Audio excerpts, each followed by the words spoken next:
Good morning everyone. Last class में हम लोगों ने डिस्कस किया था कुछ एटॉमिक मॉडल्स को। और एटॉमिक मॉडल्स में हम डिस्कस कर चुके हैं Dalton model, Rutherford model, Thompson model and Niels Bohr model को हमने अभी छोड़ा है, जिसको हम डिटेल में आगे डिस्कस करेंगे। और आई थिंक अगर आपको याद हो, अगर मैं एक रिकैप देना चाहूँ, तो डेफिनेटली आप देखेंगे कि हमने एटॉमिक मॉडल्स के कुछ पोस्टुलेट्स को डिस्कस किया और उनके अंदर किस तरीके की कमियां हमने आइडेंटिफाई की और कैसे फर्दर मॉडल्स डेवलप हुए, ये सब हम देख चुके हैं।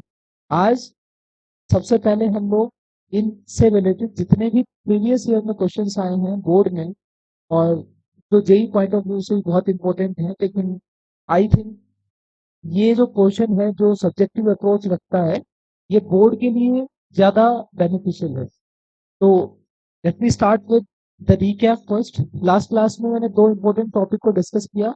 One was distance of closest approach and one was impact parameter. मैं दोबारा से एक्सप्लेन कर रहा हूँ।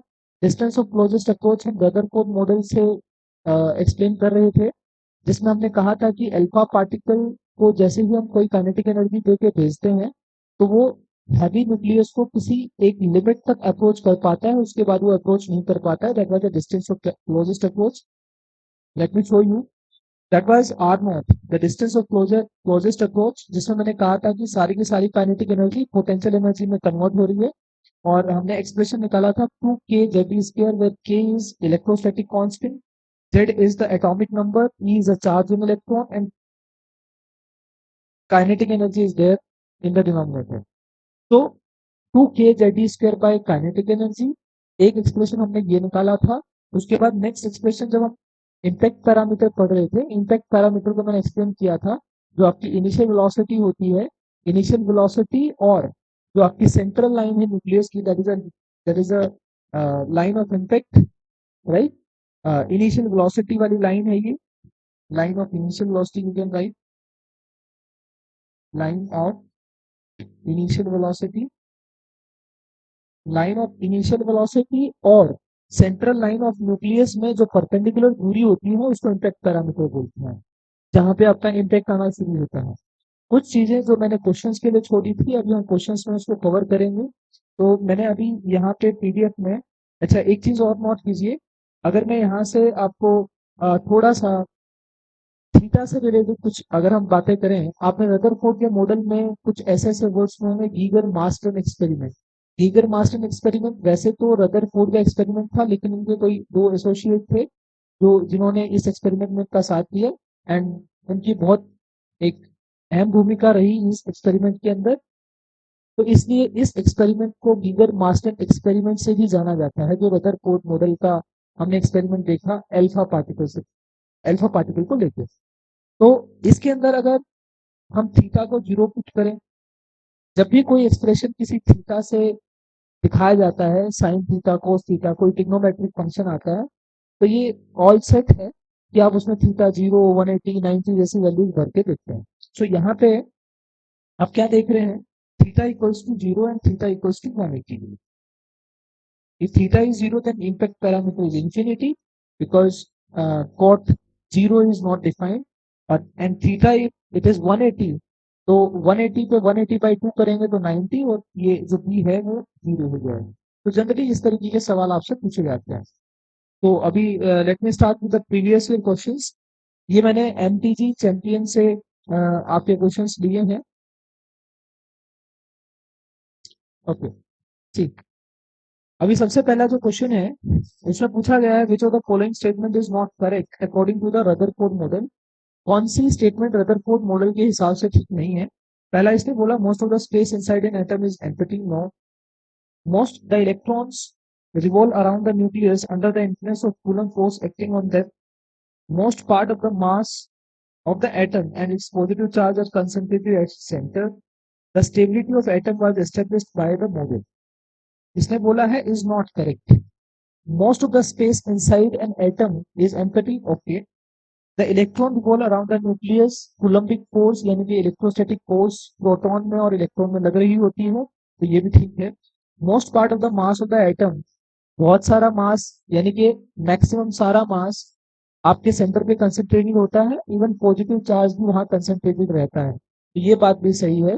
लेकिन अगर हम याद करें कि रदरफोर्ड मॉडल की ड्रॉबैक क्या थी, तो वहां पे सबसे इंपॉर्टेंट पॉइंट यही आता है कि वो स्टेबिलिटी ऑफ एटम को एक्सप्लेन नहीं कर पाए थे, और सेकंड क्या था, line spectra of different materials को वो एक्सप्लेन नहीं कर पाए थे। तो I think this statement is not correct, the stability of atom was established by this model. No, इस वजह से इस मॉडल ने एटम की स्टेबिलिटी को एक्सप्लेन नहीं किया था। तो will go for it. Okay, so that is your answer. Then the second is, what result do you expect if alpha particle scattering experiment is repeated using a thin sheet hydrogen in place of gold? अगर gold की sheet की जगह अगर आप hydrogen की कोई thin sheet ले लेते तो क्या होता?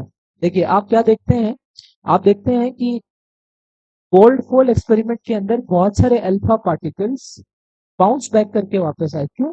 क्योंकि गोल्ड अपने आप में बहुत हैवी न्यूक्लियस है, यानी कि जिसको उसे स्कैटर करना है, यानी कि अल्फा को, अल्फा से गोल्ड फॉल बहुत भारी है, उसका न्यूक्लियस बहुत हैवी है, तो वो उससे टकरा के वापस आ सकता है। लेकिन अगर आप हाइड्रोजन के केस में देखें, तो हाइड्रोजन के केस में alpha particle is very very heavy, तो वो बाउंस बैक करके वापस नहीं आ सकता है।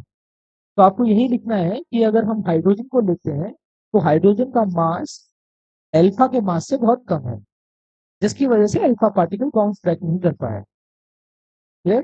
देन नेक्स्ट इज, ये देखिए, ये इन गीगर मार्शन स्केचिंग एक्सपेरिमेंट, मैंने आपको रदरफोर्ड मॉडल डिस्कस किया था, मैंने कहा था आप अपने एंट्री में इन चीजों को करें, लेकिन जिस तरीके के क्वेश्चन इन्होंने पूछे हैं मैं डिस्कस कर रहा हूँ यहाँ पे, तो आपकी बहुत सारी चीजें यहीं से कवर हो जाएंगी रदरफोर्ड एक्सपेरिमेंट को लेके। इन्हें देखिए, यहाँ पे गीगर मार्शन एक्सपेरिमेंट लिखा है, मैंने अभी आपको डिस्कस किया कि Rutherford experiment is also known as Geiger Marsden experiment due to his two associates who performed the experiment along with him. So the trajectory of alpha particle in Coulomb field means due to that positive charge centered at the nucleus of heavy nucleus as shown in the figure. तो अभी अगर इस diagram में देखूं, तो आप क्या देख रहे हैं कि यहाँ से कोई पार्टिकल आया, that is a target nucleus here, कुछ पार्टिकल आए आए और वापस इसी रास्ते से चले गए। आप क्या देख रहे हैं, हजारों में कोई एक पार्टिकल आपको ऐसा नजर आ रहा है जो वापस उसी रास्ते से आ रहा है। तो दैट मीन्स जो बाउंस बैक हो रहे हैं वो बहुत कम है। उसके बाद थोड़ा सा दूर से आए, that is the central line of the nucleus, अभी मैंने बनाया था, that is the central line of nucleus. अगर ये थोड़ा सा दूर से आते हैं, थोड़ा सा दूर से आए, तो आप क्या देख रहे हैं, ये वापस तो गए, लेकिन एग्जैक्ट लाइन में वापस नहीं गए। ये देखिए, यहाँ से ये इस तरीके से वापस से गए। डन। फिर उसके बाद इन्होंने कहा कि थर्ड में हमने देखा, थर्ड वाली जो लाइन है इसमें ये कुछ इस तरीके से रिफ्लेक्ट कर गए, and then after here at this line, जिसके बाद ये वापस नहीं आए, उधर चले गए जहाँ पे स्कैटर हुए, scatter, that is theta angle. ये जो लाइन है, ये लाइन और ये जो सेंट्रल लाइन है, इनके बीच की जो दूरी होती है, इसको हम इम्पैक्ट पैरामीटर बोलते हैं। And what this theta is angle of scattering, angle of scattering. Okay, so that's the angle of scattering. B is impact parameter. आपसे क्वेश्चन में पूछा है, but do B and theta represent in the figure? So definitely B is impact parameter and theta is scattering angle, angle of scattering you can say. Again, what will be the value of B? We know that the B is what? See, B का मैंने expression आपके सामने लिखा है, आप इसको short में भी लिख सकते हैं, K J B square cot theta by 2। ये मैंने नीचे एनर्जी लिखी थी, आप इसको और अच्छे से लिखना चाहें तो काइनेटिक एनर्जी लिख सकते हैं, जो अल्फा पार्टिकल लेके आ रहा है। तो k Z square cot theta by 2 kinetic energy. And अभी मैंने डिस्कस किया, अगर थीटा 0 या थीटा 180 है, तो डेफिनेटली आपको बताना है कि impact parameter will be infinity and impact parameter will be 0 in these two cases. Okay, fine. Now if I see the next question, look at the next question, ये क्या बोल रहा है, define the distance of closest approach। आपको क्या बोलना है कि that is the distance जहां पर kinetic energy of alpha particle is completely converted into the potential energy। So that is the first definition of distance of closest approach, right? And alpha particle of the kinetic energy K is bombarded on the thin gold foil The distance of closest approach is r. What will be the distance of closest approach for the alpha particle if we have the double kinetic energy? See, अभी मैंने आपके सामने formula लिखा था 2kZe square by the kinetic energy. So that is what, that is the distance of closest approach. That is formula for distance of closest approach. अब अगर आप बताइए, अगर इसमें काइनेटिक एनर्जी को डबल कर देंगे, अगर हम इसको डबल करें तो definitely distance of closest approach will become half. इसके डबल करने से ये पूरा फैक्टर क्या हो जाएगा, हाफ हो जाएगा. आई थिंक क्लियर है. नेक्स्ट क्वेश्चन देखिए. Right two important limitations of Rutherford nuclear model of atom. तो हमने लाइन स्पेक्ट्रा वाली बात बोली और स्टेबिलिटी ऑफ एटम वाली बात बोली. Clear. Then using Rutherford's model of atom derive the expression for total energy of electron in hydrogen atom. What is the significance of total negative energy possessed by the electron? ये मैं आपको करके दिखाता हूँ. देखिए, आपने क्या देखा कि हम सबसे इंपॉर्टेंट पॉइंट क्या डिस्कस कर रहे थे. ये क्वेश्चन नंबर 6 है आपका, जहाँ पे मैं टोटल एनर्जी का एक्सप्रेशन आपको निकाल के दिखा रहा हूँ. Total energy, total energy. जी, अगर मैं काइनेटिक एनर्जी की बात करूं, हमने देखा था कि कोई भी इलेक्ट्रॉन जब किसी न्यूक्लियस के अराउंड घूम रहा है तो यहाँ पे देखिए, अगर मैं इस क्वेश्चन में देखूं, the expression total energy of electron in the hydrogen atom. तो that is the hydrogen atom here. तो हाइड्रोजन एटम का जेड कितना है, 1. जी, अगर मैं इसको कंप्लीटली इस तरीके से ले लूं, ये जेड है, तो छोटा कर देते हैं जेड, और Z is the atomic number of that nucleus. लेकिन अभी हमारा हाइड्रोजन है तो इसलिए जेड की वैल्यू 1 है. तो एक बार हम कंप्लीट लिखते हैं कि जेड एटॉमिक नंबर है, टोटल चार्ज हो जाएगा Z. Number of protons Z है, एक प्रोटॉन का चार्ज ई है, तो टोटल चार्ज जेड ई होगा. तो मैंने इसको Q1 मान लिया, और ये क्या है, Q2. कुछ ऐसा ही मैं आगे वाले टॉपिक्स में करने वाला हूँ, जो मैं radius of nth orbit, velocity of nth orbit derive करूंगा. तो यहाँ पे आप क्या देख सकते हैं, एक कोलम्बिक फोर्स हम यहाँ देख रहे हैं K1 Q2 बाय आर. से पूरी, ये क्या है, आर. अब इसके बराबर में आप क्या देख रहे हैं, इलेक्ट्रॉन सर्कुलर ऑर्बिट में घूम रहा है, तो वो सेंट्रीपिटल फोर्स भी काम कर रही है. ये force is acting like a centripetal force. So that is mv square by r. अगर मैं यहाँ से mv स्क्वायर निकालू, r से r cancel, you have k q1 q2 by r, where q1 is what, ze, and q2 is e, but z is 1 here, z is 1. so mv square equals to k e square by r, ये बना. लेकिन मुझे क्या चाहिए, मुझे total energy चाहिए. Total energy में potential भी आती है, काइनेटिक भी आती है. जो यहाँ पे अगर मुझे काइनेटिक बनानी है तो मैं इधर हाफ लगाऊं और इधर भी हाफ. तो ये क्या बन गई, ये काइनेटिक. तो हमारे पास आंसर आ रहा है के E square by T R. उसके बाद अगर मैं पोटेंशियल एनर्जी की बात करूं, तो पोटेंशियल एनर्जी कैसे लिखते हैं, हम लिखते हैं पोटेंशियल में हम कितना चार्ज ला रहे हैं. तो अगर हम न्यूक्लियस की पोटेंशियल लिखें, which is like a point charge, सारा का सारा चार्ज वहां कंसेंट्रेटेड है, तो हम किस तरीके से लिखेंगे कि potential due to point charge कितनी होती है. पोटेंशियल उसमें किसको लेके आया, इलेक्ट्रॉन को. और अगर आपको याद करवाऊं, तो potential energy is nothing but it is a work done. तो हम इसको वी इंटू क्यू लिखे, बट क्यू यहाँ पे कौन है, माइनस ई.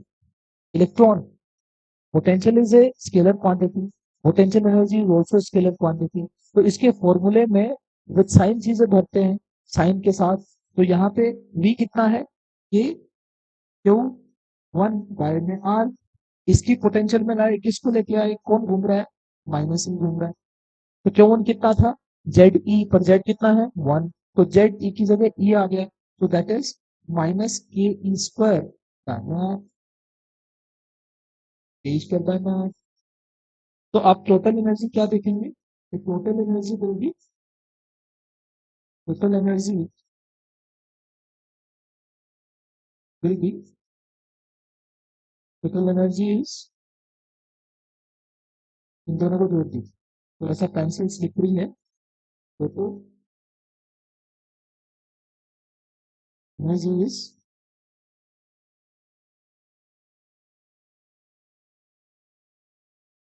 देखिए, काइनेटिक प्लस पोटेंशियल एनर्जी, तो this is kinetic plus potential energy, please hold it, थोड़ा सा मेरे लिए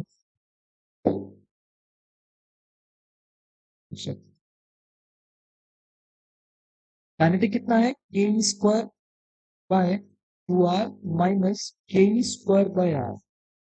आप यहाँ से सॉल्व करेंगे तो you will get the minus, तो के स्क्वायर बाय 2r, 1/2 माइनस 1, के स्क्वायर बाय आर कॉमन आ रहा है, के स्क्वायर बाय आर कॉमन आया, के E square by are common आके 1/2 माइनस 1 ये बचा, तो आंसर बचा -1/2, तो that is minus k square by 2r।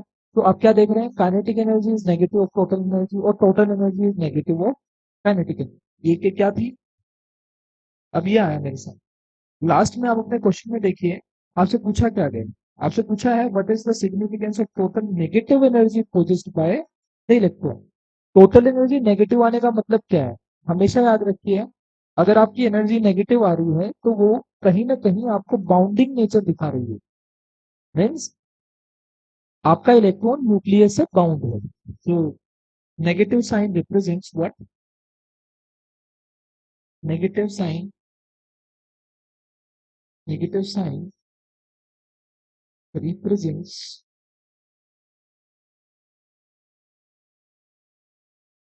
bounding nature of force,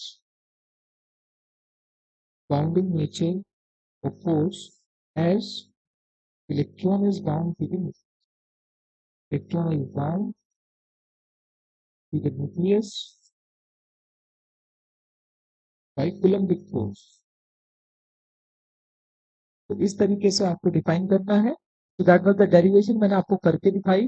total energy में आपको बोलना है we have the hydrogen atom where Z is 1, accordingly according to the Coulomb's law we write this one, ये हमने लिखा, plus ये centimetre का काम कर रही है, वहां से एमवी स्क्वायर आया, और एमवी स्क्वायर में हमने क्या नोट किया, हमने इसको हाफ एमवी स्क्वायर बनाया, काइनेटिक एनर्जी निकाली, पोटेंशियल एनर्जी फिर से निकाली, पोटेंशियल एनर्जी को लिखते हुए क्या लिखा, V into q, potential into charge, potential due to point charges के क्यू बाय आर, तो के क्यू 1 बाय आर, यानी कि न्यूक्लियस की पोटेंशियल में कौन घूम रहा है, इलेक्ट्रॉन घूम रहा है, और इस तरीके से हमारा एक्सप्रेशन है। तो definitely total energy is a sum of kinetic plus potential energy, और आपका जो एक्सप्रेशन आ रहा है वो नेगेटिव आ रहा है, और ये यही पूछ रहा है कि नेगेटिव एक्सप्रेशन से आप क्या समझते हैं। तो नेगेटिव एक्सप्रेशन से हम समझते हैं कि हमारी forces are of attractive nature. Please मेरी लैंग्वेज पे ध्यान दीजिएगा, ठीक है। उसके बाद देखिए,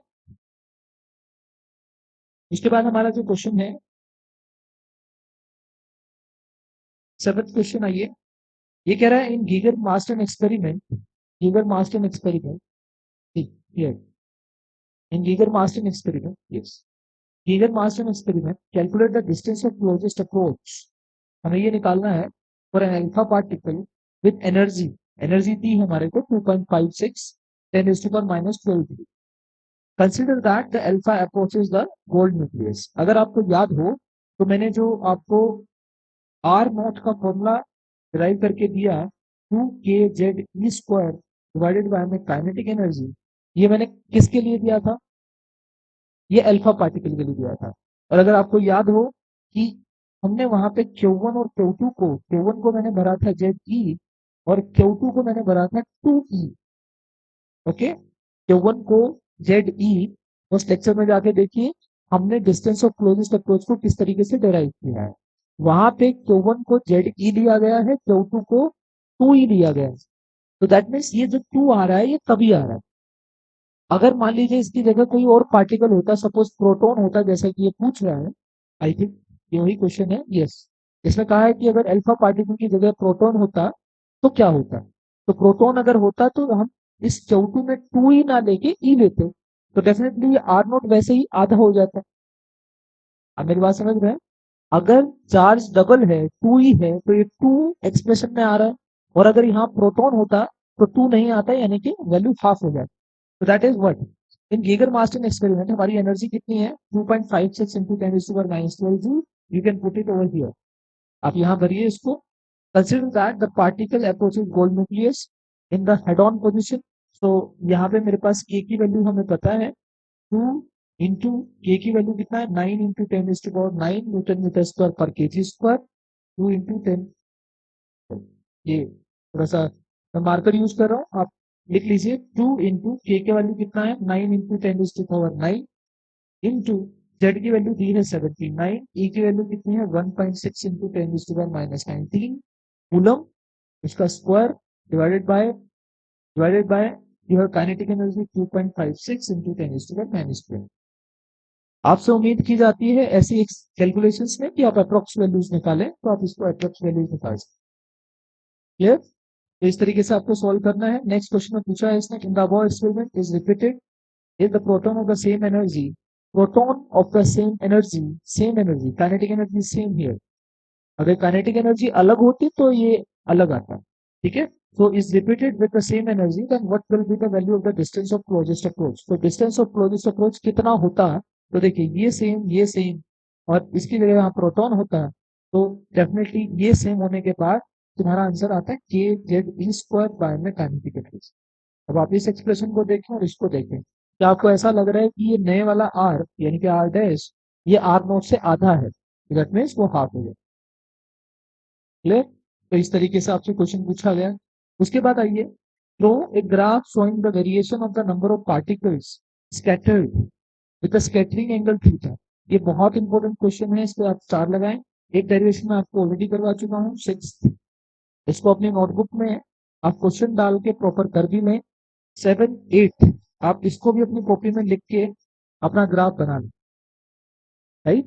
चलो अभी हम बना रहे हैं particle scattered and with scattering angle theta in Geiger Marsden experiment. Why only a small fraction of particles are scattered at theta greater than 90। Theta 90 से ज्यादा बहुत कम पार्टिकल स्कैटर हुए, ऐसा क्यों हुआ? Mention 2 limitations of Rutherford nuclear model of atom. ये हम already discuss कर, सही है। तो अभी मैं आपके सामने यहाँ ग्राफ बना रहा हूँ, आप इसको ग्राफ बना लीजिए। प्लीज ये जी, तो दैट इज क्वेश्चन नंबर 8 जो मैंने फाइल में डिस्कस किया। आपको जो ग्राफ बनाना है, ग्राफ आपको बनाना है नंबर ऑफ स्कैटर्ड पार्टिकल्स और स्कैटरिंग एंगल। तो आप इस तरीके से ग्राफ बना सकते हैं।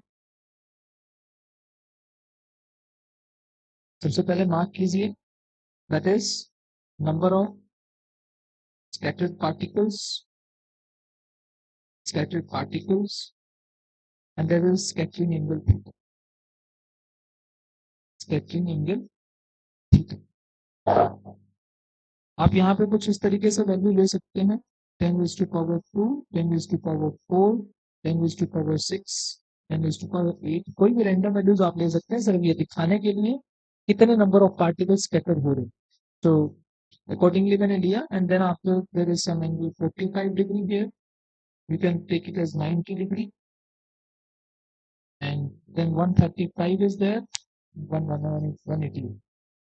ठीक है, ये रदरफोर्ड एक्सपेरिमेंट जो मैंने लास्ट क्लास में आपको कहा था कि आप इसको पढ़िए, वहां पे ये इस तरीके का ग्राफ आता है। आप क्या देखते हैं कि ये जो वैल्यू है कुछ इस तरीके से आप देखते हैं,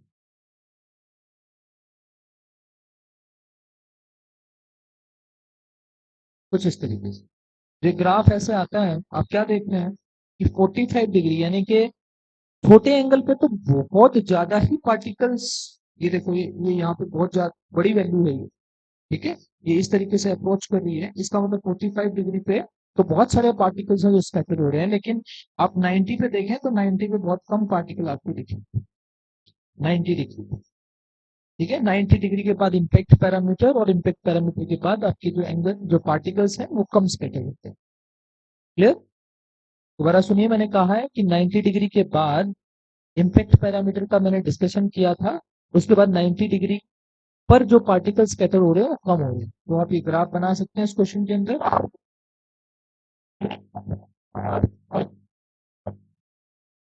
कंप्लीट। सो अभी यहाँ पे हम क्वेश्चन नंबर 8 पे पहुंचे। 8 में हमारे से पूछा गया था, हाँ एक ही हमारा रह गया, why only a small fraction of the particles are scattered theta greater 90।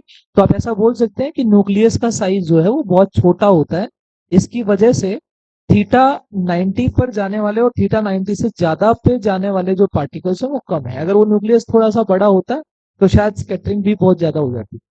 तो आई थिंक ये क्लियर है। उसके बाद ये हम डिस्कस कर चुके हैं। 9 explain briefly how Rutherford scattering of alpha particle by target nucleus can provide information of the size of the nucleus. See, मैंने अभी बोला आपको कि अगर मान लीजिए थीटा 90 से ज्यादा स्कैटर करने वाले पार्टिकल्स हैं ही नहीं, अगर नहीं है तो क्या होगा? तो आप क्या कंक्लूजन निकाल पा रहे थे, ऐसा क्यों हो रहा था? देखिए पिछले वाले सवाल में पीछे आपसे पूछा गया कि ऐसा हुआ क्यों, और अब ये पूछ रहे हैं कि ऐसा क्या उसने बताया कि जिसकी वजह से आप बता सकते हैं कि न्यूक्लियस का साइज कितना है। आप कह रहे हैं कि थीटा 90 डिग्री से ज्यादा पे स्केटर करने वाले पार्टिकल्स कम हैं, तो इसका कहीं ना कहीं ये मतलब है कि न्यूक्लियस का साइज छोटा है। तो हम एंगल ऑफ स्केटरिंग के हिसाब से, नंबर ऑफ पार्टिकल्स स्कैटर्ड कितने हुए उसके हिसाब से ये बता सकते हैं कि न्यूक्लियस का साइज किस हिसाब से है। तो डेफिनेटली हम बता सकते हैं। ये देखिए, explain briefly how Rutherford scattering. तो हमें ये पीछे जो डिस्कशन में था यही सब लिखना है कि कुछ पार्टिकल वापस आए, कुछ स्कैटर हुए, कुछ वापस आ रहे थे बाउंस बैक होके सेम पाथ से, कुछ वापस आए सेम पाथ से नहीं आए, लेकिन कुछ 90 डिग्री पे से ज्यादा पे स्कैटर हुए। और ये ग्राफ आप इसमें बना सकते। क्लियर? उसके बाद सेम क्वेश्चन इसी तरीके से इसने यहाँ पूछा है। In an experiment of alpha particle scattering bye thin fall of gold, draw a graph showing the number of particle scattered, अभी हमने बनाया, versus the scattering of angle theta. Why is it that a very small fraction of the particles are scattered at theta greater than 90? So again there is a same answer. And then after the last 10th question जो आपसे पूछे जाते हैं, ये same category में आपसे board में सवाल पूछे जाएंगे। और ये थोड़ा सा सब्जेक्टिव जो अप्रोच था ये मैंने आपको बता दिया। Rutherford scattering experiment, draw the trajectory. अब देखिए, ये बहुत बढ़िया सवाल है। ये 5 मार्क्स में इन्होंने पूछा 2015 में। Draw the trajectory traced by alpha particles in the Coulomb field of target nucleus and explain how this led to estimate the size of the nucleus. यानी कि अब आपको ट्राजेक्टरी बनानी है। ट्राजेक्टरी बनानी मतलब आपको ये डायग्राम, आपको क्या करना है, एक टारगेट न्यूक्लियस लेना है, उसमें ये ट्राजेक्टरीज बनानी है। कुछ पार्टिकल वापस चले गए, कुछ यहाँ से कुछ इस तरीके से वापस आ रहे हैं, कुछ यहाँ से थीटा डिग्री पे चले गए, लेकिन पहले ये इधर 90 पे टर्न, उसके बाद 90 से ज्यादा पे टर्न। ये सिर्फ रेफरेंस के लिए बनाया इन्होंने कि 90 डिग्री से ज्यादा का एंगल यहाँ पे बन रहा है। तो ये जो ग्राफ बनाया है ये ट्राजेक्टरीज का ग्राफ है, यानी कि जो पाथ अल्फा पार्टिकल्स ने स्कैटरिंग के बाद फॉलो किया वो सब। तो ये डायग्राम आपको बनाना है। फिर से वही चीज है, आप इम्पैक्ट पैरामीटर के हिसाब से साइज ऑफ न्यूक्लियस बता सकते हैं। ये जरूर ये पॉइंट डिस्कस कीजिएगा कि how this led to estimate the size of nucleus. मैं चीजें डिक्टेट कर रहा हूँ, प्लीज अपनी नोटबुक में उस तरीके से लिखिए जिस तरीके से मैं बता रहा हूँ। मैंने आपको कहा है कि इम्पैक्ट पैरामीटर जो मैं बोल रहा था, that is the impact parameter, that is the initial velocity line of impact. जहां से इसमें इम्पैक्ट आना शुरू हुआ और ये स्कैटर हो गया, वहां से सेंटर लाइन का जो दूरी है, परपेंडिकुलर दूरी, that is known as impact parameter. अगर इम्पैक्ट पैरामीटर बहुत ही ज्यादा है तो समवेयर हम ये कह सकते हैं कि न्यूक्लियस का साइज भी बहुत बड़ा। बात समझ में आ रही है? यानी कि सेंटर लाइन से बहुत दूर तक उसका इम्पैक्ट आ रहा है, तो उसका न्यूक्लियस का साइज बड़ा है। तो आप सिंपली ये बोलिए कि in this experiment, by determining the impact parameter, we can determine the size of the nucleus. Okay, so that is all about today. In this class, we discussed about the distance of closest approach, impact parameter, numericals, straightforward numericals, theta पूछ लिया, 0 पूछ लिया, 180 degree पूछ लिया, kinetic energy ले ली, distance of closest approach पूछ लिया, alpha particle की जगह प्रोटॉन आ जाता तो क्या हो जाता, गोल्ड फॉइल न्यूक्लियस की जगह अगर हाइड्रोजन होता तो अल्फा स्कैटरिंग एक्सपेरिमेंट में क्या होता, टोटल एनर्जी नेगेटिव क्यों होती है, उसका क्या मीनिंग होता है, वो हमने डेरिवेशन की, हमने करके दिखाई। काइनेटिक एनर्जी किस तरीके से लिखनी है, potential energy potential into charge से लिखनी है। So that was all about the summary, and one important graph I discussed about the number of scattered particles in the scattering. Come scattering angle होगा उतने ज्यादा पार्टिकल्स हमें मिले, कम scattering angle पर बहुत सारे पार्टिकल्स मिले, और 90 डिग्री से ज्यादा पे कम पार्टिकल्स हमारे को मिले। 45 डिग्री पे बहुत ज्यादा मिल रहे थे, 90 डिग्री से ज्यादा पे कम पार्टिकल्स मिल रहे थे। क्यों मिल रहे थे? ऐसा इसलिए हो रहा था कि न्यूक्लियस का साइज बहुत छोटा था। बार बार आपसे पूछ रहा है कि रदरफोर्ड एक्सपेरिमेंट में ऐसा क्या हुआ कि आपको साइज ऑफ न्यूक्लियस पता लग गया। तो आप उसको डायरेक्टली रिलेट कीजिए इम्पैक्ट पैरामीटर से। You discuss the impact parameter, right the formula, you say that impact parameter is the distance between the line of impact and the central line of the nucleus from where the theta sketching angle greater than 90 starts। तो आप क्या बता पाएंगे कि जिस हिसाब से impact parameter very करेगा उस हिसाब से हम बता सकते हैं न्यूक्लियस का साइज क्या है। तो that was all about today, and please do consider it. ये हमारा फर्स्ट पार्ट है। First part in the sense, अगर मैं एटम को एटॉमिक स्ट्रक्चर आपको पढ़ाना चाहूँ कंप्लीट, में जेई के लिए आपको पैटर्न बता रहा हूँ कि सबसे पहले आपने मॉडल्स पढ़े। मॉडल में मैंने नील बोर मॉडल अभी डिस्कस नहीं किया है। रदरफोर्ड मॉडल तक मैंने आपको पढ़ाया। उसके अंदर गीगर मास्टर्न एक्सपेरिमेंट एक वर्डिंग आई यहाँ पे, उसमें हम लोगों ने डिस्कस किया कि किस तरीके से अल्फा पार्टिकल्स स्कैटर हुए, उनका ग्राफ क्या था, और किस तरीके से वो साइज ऑफ न्यूक्लियस बता पा रहे थे, उनकी क्या ड्रॉबैक थी। ये सब हम डिस्कस कर चुके हैं। तो आप इसमें दो टॉपिक पढ़े, distance of closest approach plus impact parameter. कुछ न्यूमेरिकल्स में इसके बिहाफ पर आपके लिंक में डालूंगा, पीडीएफ डालूंगा, आप वहां से इन चीजों को प्रैक्टिस कर सकते हैं। बोर्ड में आए हुए सवाल मैंने आपके सामने डिस्कस किए। सेकेंड पार्ट में यानी कि नेक्स्ट लेक्चर में हम डिस्कस करेंगे radius of nth orbit, velocity in nth orbit, और एनर्जी इन nth ऑर्बिट, और इनसे रिलेटेड बाकी बहुत सारी टर्म्स आएंगी जैसे कि orbital current, angular momentum, angular velocity, time period, बहुत सारी टर्म्स आती हैं। मैग्नेटिक मोमेंट, उन वो किस तरीके से वेरी करते हैं वो हम देखेंगे। एंड थर्ड पार्ट में आप स्पेक्ट्रम पढ़ें, स्पेक्ट्रल सीरीज, जिसके अंदर आप देखते हैं कि जब भी कोई पार्टिकल हायर एनर्जी स्टेट से लोअर एनर्जी स्टेट में आता है तो वो कुछ line of series of lines release करता है, जिसको हम पढ़ते हैं और उसके बारे में पता लगाते हैं। One is Lyman Balmer Paschen Brackett Pfund Humphrey. तो such kind of series of lines we have. Okay, so the next two lectures, in the first lecture, that means in the next lecture, I'll be discussing about the expression for radius, velocity, and energy, and many more terms.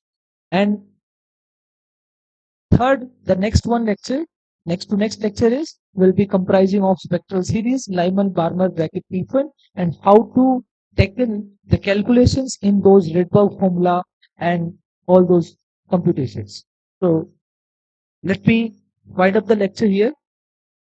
तो next class में मिलते हैं, keep revising it, और जो question मैं आपको share करूंगा please आप उसको भी सॉल्व करते रहें। Thank you so much, meet you in the next lecture.